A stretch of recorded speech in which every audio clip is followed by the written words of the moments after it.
let's talk about Gilbert Gottfried. Okay. Go ahead, Dirt. I know you kind of knew him. Like, go ahead and explain that whole thing. How did you get to meet him? And I worked as a comic for 8 years or so, but you still are technically. Yeah, but I mean, not what I mean. I know it's stand-up comedy where you go up on stage. Well, I mean, and I still have a lot of friends who are still road comics, and it's a very tough life. Because you miss a lot of things, and I mean, imagine, like, we all bitch because we work 5 days a week, and then we get Saturday and Sunday off. Or imagine if you worked. You sometimes have to work Saturdays. Too. Yeah, if you work Friday, Saturday, Sunday, or Thursday, Friday, Saturday, Sunday, and that's your work week. But it's 600 miles away from home, 1,000 miles away from home. So every Thursday morning you're getting on a plane and you're not coming back till Sunday night, early Monday morning. Yeah. So and you miss a lot of things, like the prom. The homecoming doesn't happen during the week. It happens on the weekends. You miss all the important shit.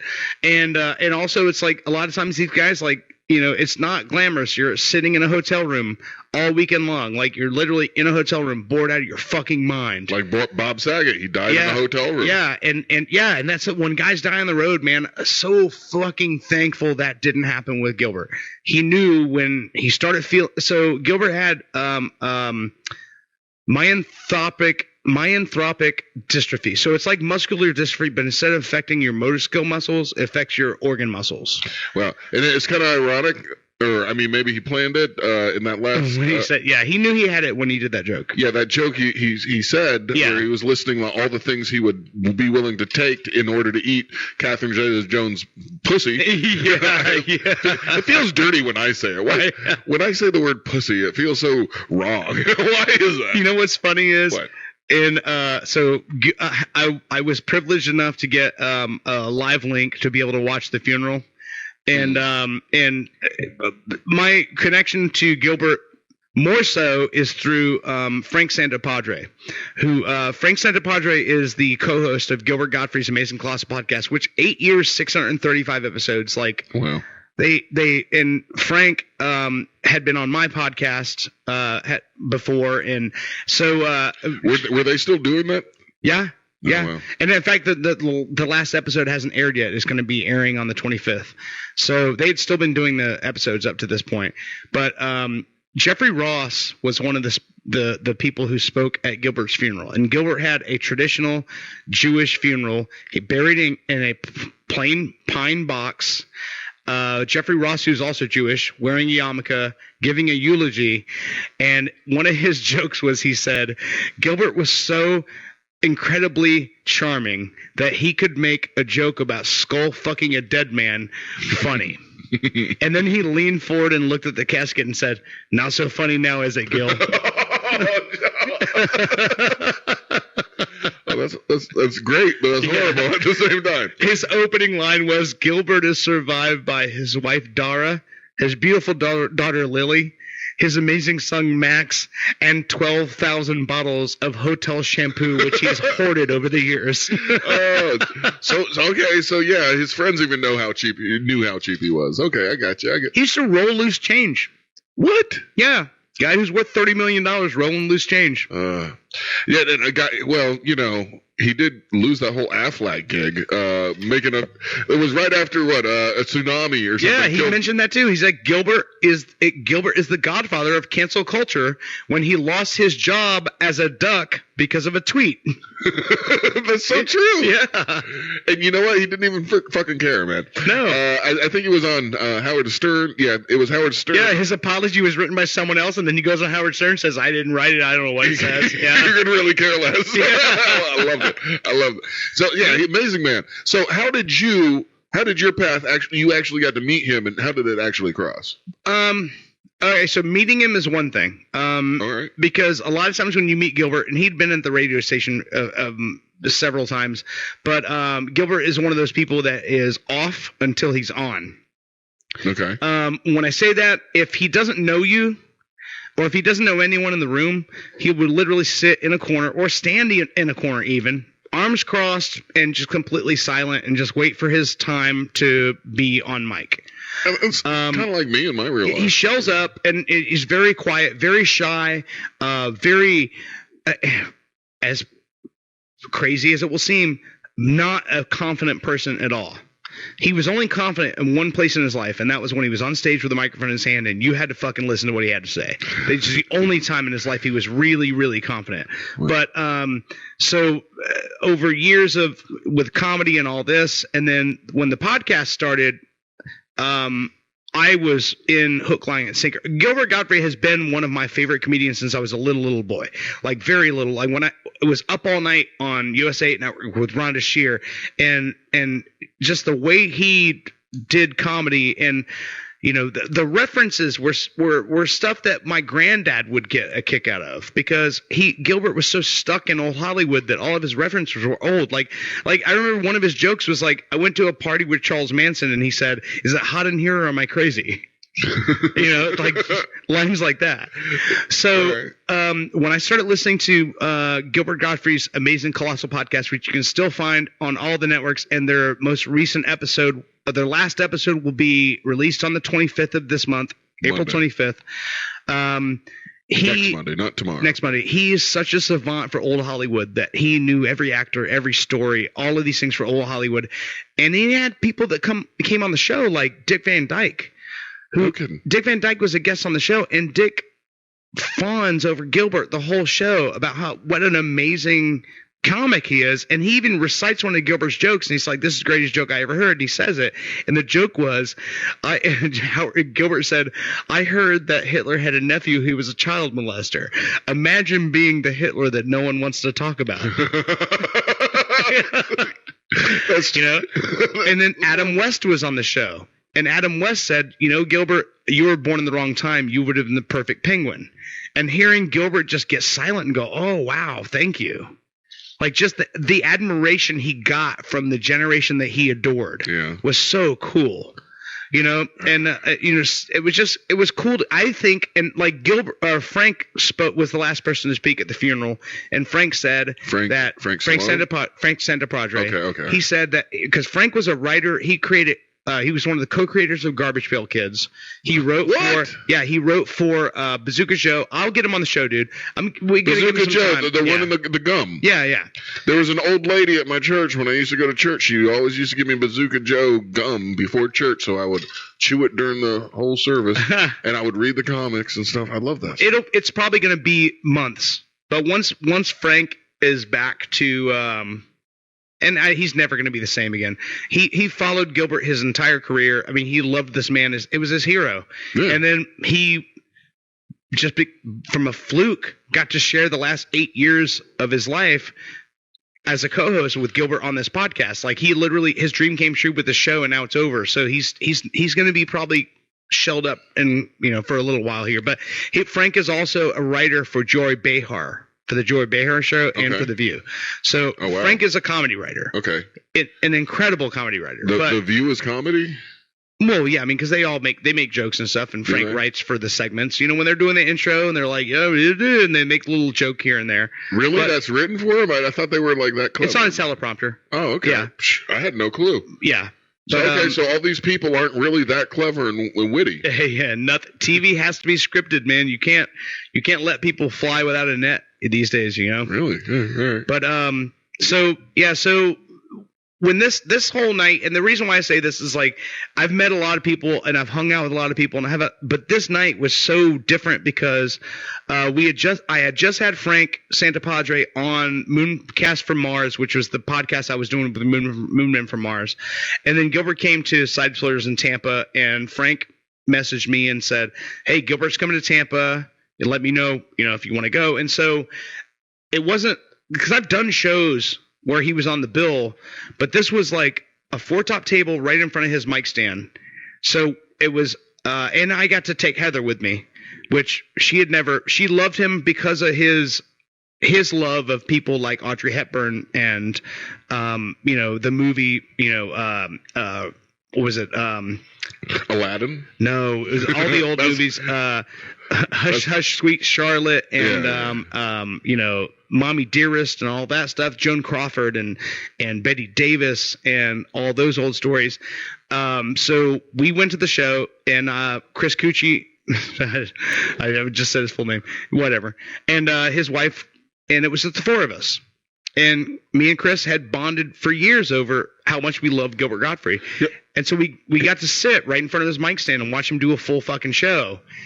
And then after the show, go up and shake his hand and say hello. And we met him and we thought that was the end of it. Yeah. And so I stepped outside because I'm a fucking smoker and I've been inside that club for 2 hours with no cigarette. So we step out and we have a cigarette. And then we're just standing out there talking. And we finished our drinks. And then an hour goes by and we're still out there talking. And then like out of nowhere, it's like the whole club is cleared. There's no one there anymore. And then Gilbert just walks out. And he walks up and he goes and he comes up and he says, "Oh, hello." And he said Dirt because that's what Frank knows me. Hello, Dirt. And he shakes my hand. And then he just stands outside of the club in the middle of the night in Tampa for like an hour and just hangs out with us. And was he smoking too? No. He wasn't. Okay. No. And we were cracking jokes. And it got to a point where what I was trying to do is I was just trying to say shit that I knew that would make Gilbert laugh. Because there's no greater feeling in the world as a comedian than saying something that induces that laugh. Another comedian? That laugh? No, that laugh. His laugh. Gilbert's laugh. Gilbert's laugh is the greatest laugh. I mean, it literally, if you can make that guy laugh, when he laughs, you feel like a king. Okay. And so, we had this moment where we were all hanging out. I got some of it on video. I want to play the audio for everyone to hear. But from your jokes? Yeah, and it's just all of us talking. And what we were doing is, because everyone always tells Gilbert, they'll come up to him and they're like, hey, and his impressions were incredible. He was one of the greatest mimics that ever lived. I mean, when you hear him mimic somebody's voice, he does it so perfectly. And so people always go, hey, do your this, do your that. And they want him to do the voices. So then what we were doing is I was like, hey, you tell us what voices you want us to do, and we're going to try to do your voices. And so that's what it was. That's brilliant. And so his opener, Frankie, was out there with us too. So it was just Gilbert and his opener and the four of us. And so that's what it was. But the best part about this video is that Heather starts talking about Gilbert's podcast and about how Gilbert was such a great mimic. He could do a person's voice, but then he could go into song in that voice too. Like he could not only speak, a lot of mimics can like say lines that person said. Mm. Gilbert could go into that character and say anything you want. Yeah, you could have, and then go into song and sing a song in that person's voice. Wow. And Heather was wearing a patchwork shirt that night that had like all these Hollywood starlets on it, but she had bought a shirt from his opener and had it on over top of it. So she lifted up the shirt she had over top to show him the blouse she had on underneath. She goes, "Hey, I'm old Hollywood too," and when he turned around and looked at her, she goes, "I'm not flashing you." And Gilbert goes, "No, you can flash me." And then he walks up and has this interaction with Heather where he checks out her shirt very closely. And it's just the funniest thing in the world where he's like pointing at her shirt. "Oh, I know that one." It's just one of those moments like it's literally like just a bunch of guys hanging out after a show. Wow. And it was really fun. So, I mean, if you want me to play the audio for it? Yeah, of course. Yes. All right. And so you'll hear my voice. Obviously, I'm loud as fuck. So. You drunk? Oh, yeah. Okay. Oh, yeah. Oh, yeah. So you know what? I can never tell when you're drunk, but other people call me up later like, "Hey, we listened to last show. Dirt was drunk, huh?" I'm like, "Oh, yeah." Well, it's a slow roll. Like, once I get there, though, there's no coming back from that. All right. So, yeah, this is 2016 outside of Side Splitters in Tampa. And like I said, it was just the four of us, Frankie Lane, I think was his name, and Gilbert. He's still around. Yeah. Oh, yeah. Stupid cocksucking kids. So would Elmer Fudd be too much to ask? Oh, Elmer Fudd. Go do your Elmer Fudd. Elmer Fudd. God damn wabbits. All right, here, you just tell us what voices to do. We're going to do the voices. Yeah, exactly. I'm sitting there thinking, going. Something that I think is really unique about what you do is not only do you do the voices of all the people on this shirt, of all the. She's an old Hollywood. Heather. Yeah. I'm old She's Hollywood. real. No, you can flash me. I'm a big fan. I'm a big fan of being flashed. This is one of my. Oh, I know her. I got my readers. That one, yeah. Jeez. Yeah, I'm a big fan of that one. Oh, don't stop now. But what I think is fantastic about your talent is not only can you sing, and I mean, I'm like, what did he do? Every podcast he sings songs. You make the original. You were making him laugh a ton. Yeah. Man. He sounded like he was just happy to be treated like a human being. Yeah, that's the thing, man. And one of my friends that's big into comedy, that's what he messaged me when I sent him that video, and he's like, "Hey, man," he's like, he was appreciating the fact that you guys were just hanging out with him like a regular person, and I thought that was really cool that he said that. Yeah, that's awesome. Do you have any more clips or nothing? No, that's just the only clip I have from that night. But so the story of that night, that my favorite part of the story is that when you come into a comedy club, you never know what you're going to get. Yeah. And it could be – so I would say probably 75% of the people that were there that night were only there because it was Gilbert Gottfried, and they're like, oh, you know Gilbert Gottfried? The Aladdin, Problem Child. But they don't know what he does. And so, we heard this last clip before we went to break. Where he talked about Catherine Zeta-Jones's pussy in excess. Well, he did a story that night, or he did a joke that night that I would say 2/3 of the club just did not know how to react to this. Uh-oh. And the four of us were just dying, pounding the table at how funny this was. And yeah, you're the table. Yeah, we were the ones that were going, oh my God, this is genius. Okay. And so. I'm going to play this as we go to break here. Before I play this, I do want to say, if you have not listened to Gilbert Gottfried's Amazing Colossal Podcast, pull it up. His list of guests, you will hear multiple episodes from Bob Saget, Bobcat Goldthwait, Artie Lang, people that from that, Bob Costas, Dick Van Dyke, Norman Lear, Adam West,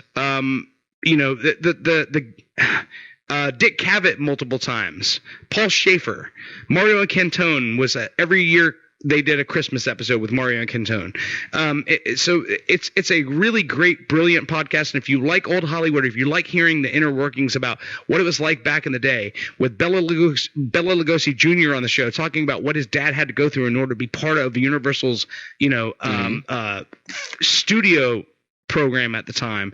It's just a cool podcast to listen to hear like all these inside stories and all these Hollywood rumors that Gilbert and Frank over the course of 600 episodes got the answers on a lot of these rumors and found out that whether they were true or not. Okay. So it's really fun to listen to, and it's highly entertaining, and you get Gilbert making inappropriate jokes with people who sometimes don't know how to take it, but by the end of this episode, they absolutely love this fucking guy. Offensive comedy is the funniest comedy. So, yeah, it is. I mean, unfortunately, it's called offensive comedy, so you're going to offend somebody, but, get over it. Well, this particular one, I'm not going to play all of it. I will cut it. And it's not because it's just because it's long. But this particular one, the reason why I want to play it is because this is the one that people gasped at, that we thought was hilarious. And I think that, and I'm going to make a wager right now, I think after the first line of this joke, you're going to understand. And I'm curious to see what your reaction is. All right. So here we go. This is also from 2016, the year that we saw that video was from. I read Mackenzie Phillips' autobiography. In her book, she says when she was a little girl, her father would climb into bed with her every night and have sex with her. This, to me, was mind-boggling. I can't get my daughter to hold my hand when we cross the street. We're running through oncoming traffic, trucks are whizzing past, and she's pulling away from me, and this guy's nailing his daughter every night. Oh, so uncomfortable, Gilbert. I don't know how he does it. I figure he just has more confidence than I do. And I'm not saying I want my daughter to have sex with me. I just want her to know that Barbie Dream House wasn't free.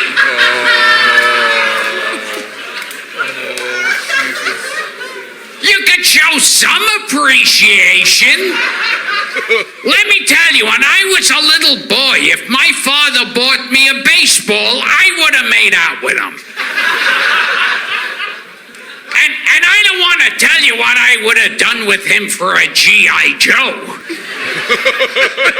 Because I always wanted a G.I. Joe. I always felt like I looked like G.I. Joe. I don't mean the handsome face and muscular body, but without our pants on, we look exactly the same. All right, you're listening to Pop Culture Radio. I'm so uncomfortable.